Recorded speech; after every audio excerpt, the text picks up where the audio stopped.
আমারি কণ্ঠে তুমি তোমারি বাণী তুলেছ, বুকের দেরাজ তুমি কোরআনের স্থান দিয়েছ।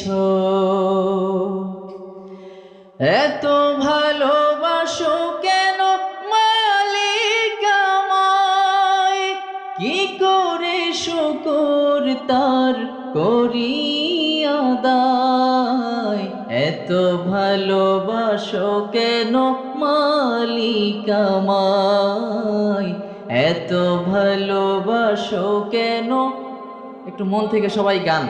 এত ভালোবাসো কেন মালিক আমায়, পৃথিবীর